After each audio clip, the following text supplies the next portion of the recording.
y'all, welcome to my channel. My name is Rima and this is That's the Rima TV. I do weekly Real Housewives of Atlanta recaps here. Unfiltered, unbiased, I say whatever I want and give my unpopular opinion, and of course I want to talk about it with you all too, so I want y'all unpopular opinions as well.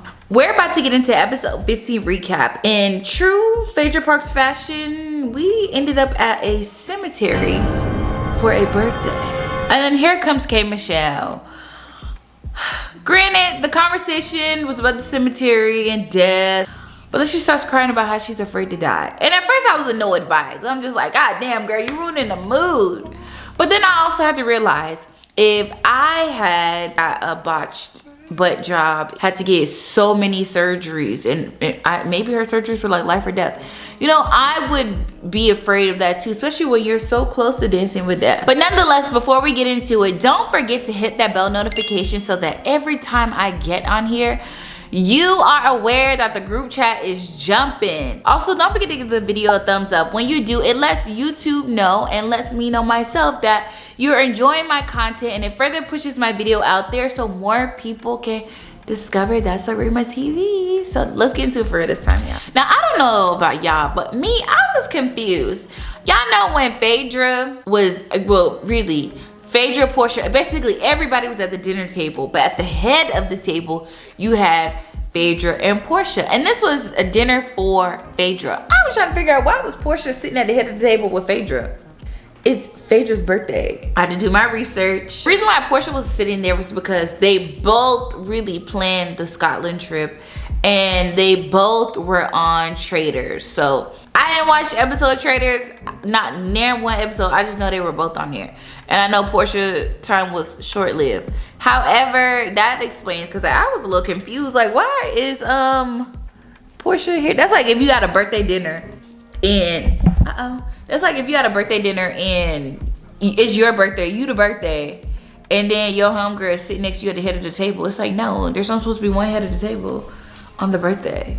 But nonetheless, if y'all remember my last recap and the recap before that, I was talking about how I felt like Bravo dropped the ball by not showcasing Black Scottish culture. Because I get it, you know, all this fancy kilts and all this other fancy extra stuff that they've been playing. I feel like it's just like white Scottish culture. Nobody wants to see that.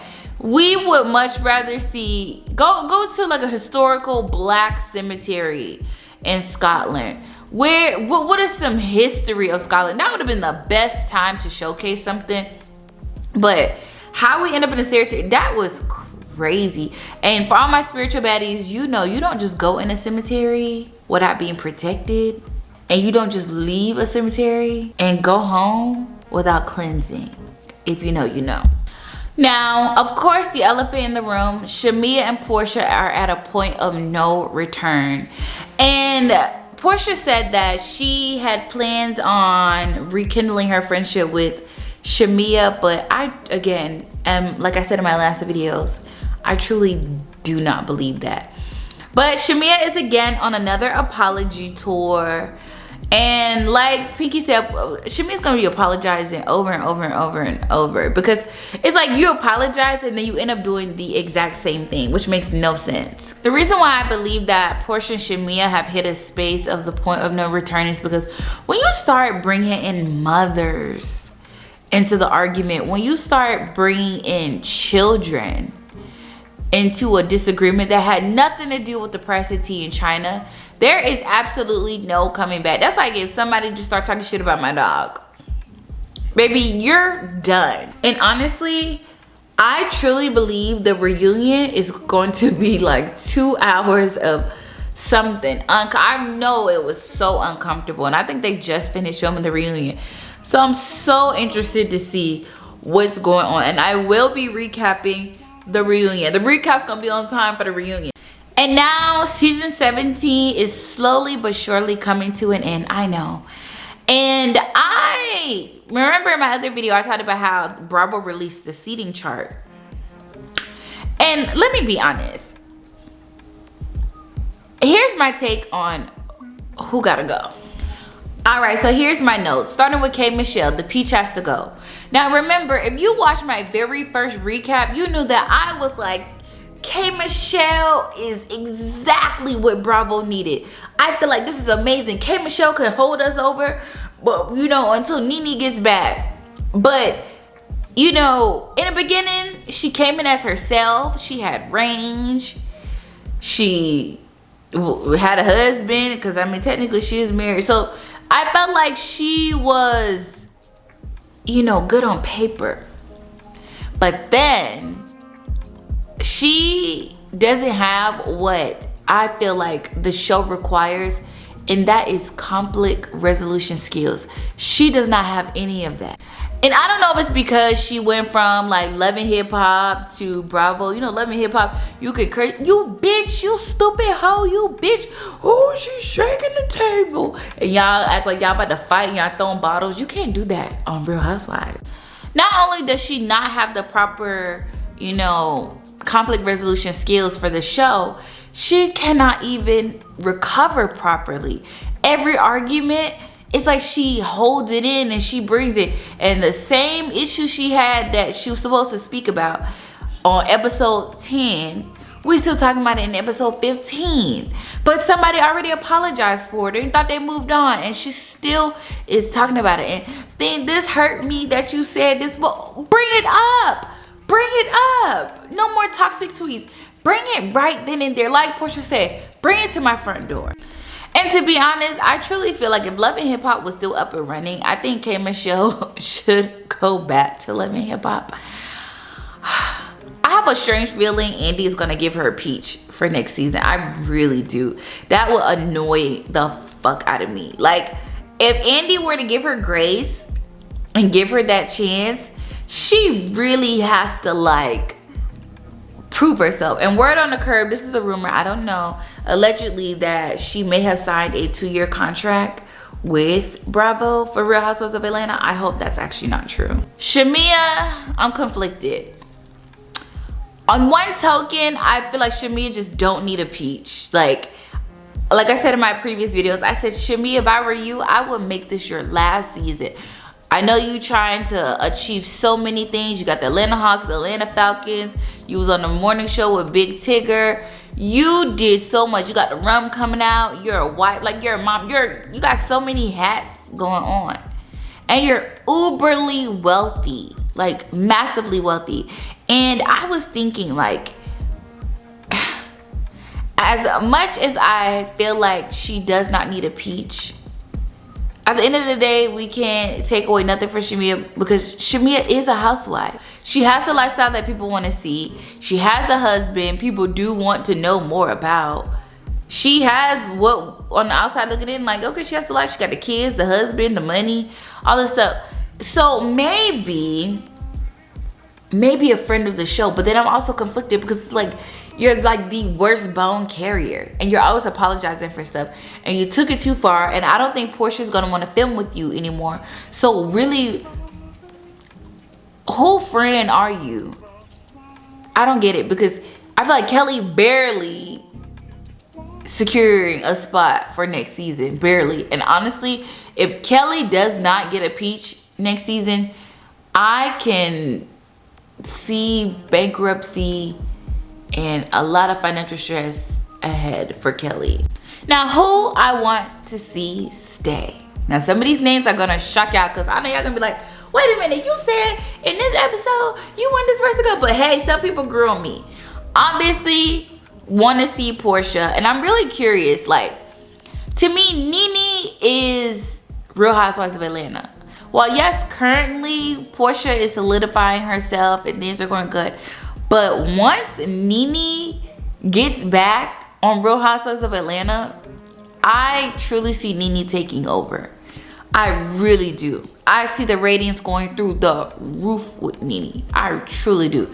So, of course, Porsha, obviously.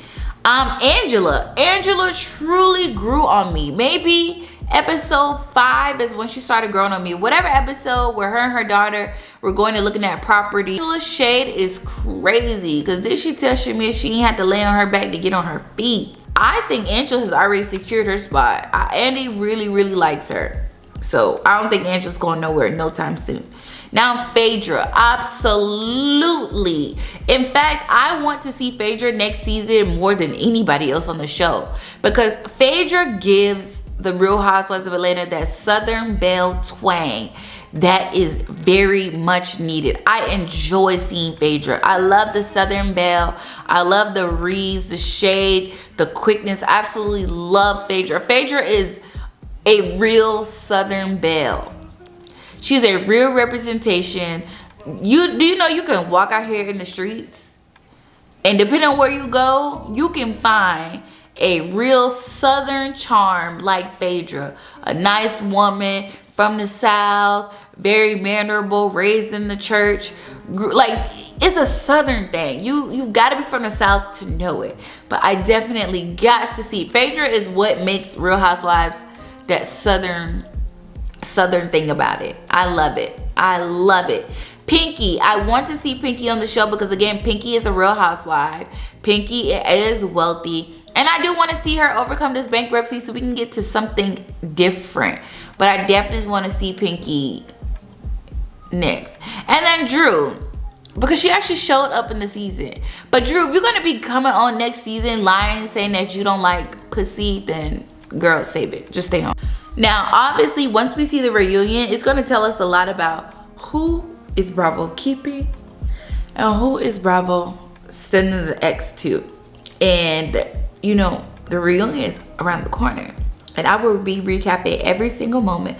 So if you have not subscribed yet, I genuinely cannot help you at this point. Like, if you haven't subscribed and you got to this point in the video, it's like, do you not like me? Like, what's going on? Like, why not? Why not? So drop your comments in below. Who do you think should get impeached? Who do you think their impeached should get revoked? That's all I have. I will say thank you guys so much for all your support. Thank you for being patient, because I was so far behind in episodes. Like, I was like 5 episodes behind. And it is currently, what time is it? It's currently 12:59. I got home maybe like an hour ago. Ate, fed my dog, took my dog out. We went for a very nice walk. And my baby is right behind me taking a nap. And at the end of my videos, I always leave room to vent and just talk about things that's going on in my life. And I just honestly want to say, like, I'm just in a space where I'm just so grateful. Things are just falling in place for me. Things are just working out for me. And I'm just so grateful for it. Like, I'm shocking myself every day, because things that I didn't think I could do on my own, I'm doing it. I'm doing it well, and I'm handling business, and I'm learning so much about myself, and I'm showing up for myself. Like, after working today, I come home. Once I take care of my dog and take care of myself, I decompress, I get to work, and I work on my shit. I work on That's Arima TV. I work on things that make me happy. Like this, talking into this camera makes me happy. I feel like I'm on the phone with my best friend. And I want to always continuously keep that feeling. And y'all hear me talk about atomic habits. Like, every day I'm doing something is going to compound, because one day, very soon, like very soon, my videos are gonna go up very soon. And I'm gonna look back at this video, at this moment, at this recording. I'm like, wow, I remember when I had my braids. I remember I was talking and I was, you know, on YouTube getting my watch hours, and now I'm making like 12,000 a month on YouTube. So many things. Like, y'all have so many things planned, and I'm just so grateful for y'all. It don't matter if my videos get 1,000 views, 3,000 views, or 75 or 12. It's just the fact that I'm putting it out there and I'm showing up for myself, and I'm so grateful, because baby, it might be low views today, but once people get a whiff of That's Arima TV, the videos views are gonna plump up. So that's all I have, and I'm gonna see y'all in the next video. And I'm so glad I'm officially caught up because today is Saturday. So I'm gonna hurry up and get this video edited and put it out there because I want to get into a deep dive of swag. So I'll see y'all in the next video. Bye.